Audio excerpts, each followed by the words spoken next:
Remplacer la chaîne, poser de nouvelles pédales, ajuster le dérailleur. De l'entretien, les vélos Bixi en ont bien besoin. L'été 2015 a été plus occupé qu'auparavant, avec une hausse très substantielle du côté des usagers occasionnels.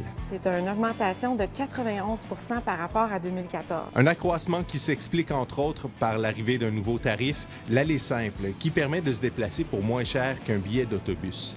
Le prix pour une location de 24 heures a aussi été abaissé de 7 à 5 $.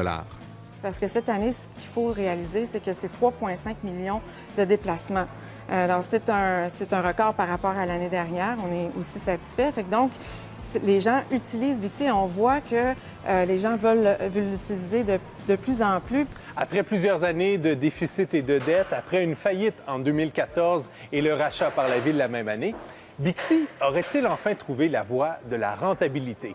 L'ancien modèle d'affaires, c'est plus du tout le même. On est une nouvelle organisation, un nouveau conseil d'administration. Il y a un partenariat très sain avec la Ville de Montréal. On a aussi avec la STM. Alors, c'est une nouvelle administration. Maintenant, la préoccupation, ce n'est que Montréal, les citoyens, les touristes, pour bien servir notre population.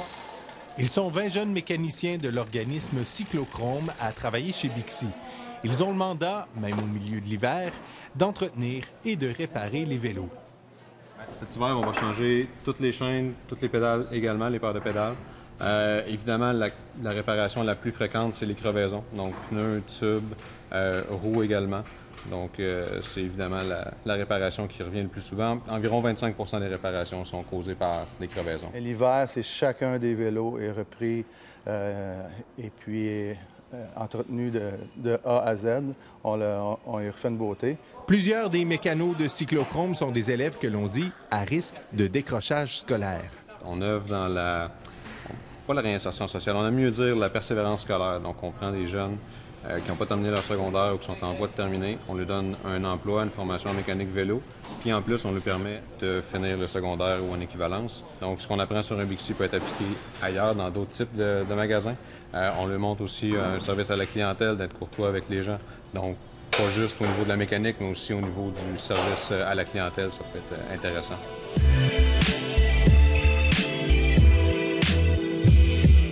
L'hiver, ce n'est pas que l'entretien des bicyclettes. C'est aussi le moment qui sert à passer en revue tous les chiffres afin de savoir quelles ont été les stations les plus populaires et celles qui ont connu moins d'achalandage. Là, c'est vraiment décortiquer chaque déplacement a été fait où, quand, pourquoi, à quelle heure.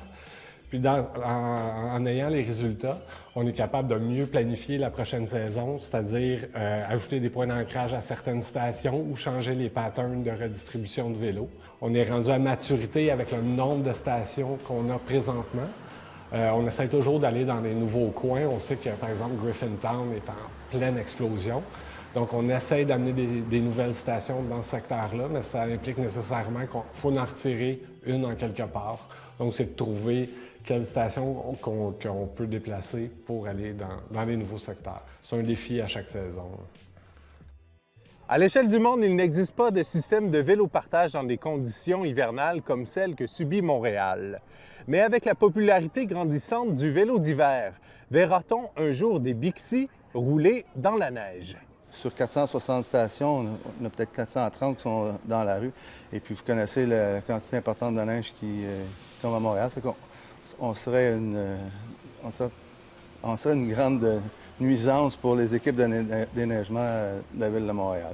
Avec le sel, le calcium qu'ils mettent, ça abîmerait vraiment les vélos. Côté sécurité également, avec la glace qu'on a à Montréal, je sais pas, j'ai un doute. Malheureusement, pour les inconditionnels du Bixi, il ne reste plus qu'une chose à faire, attendre le retour de la belle saison.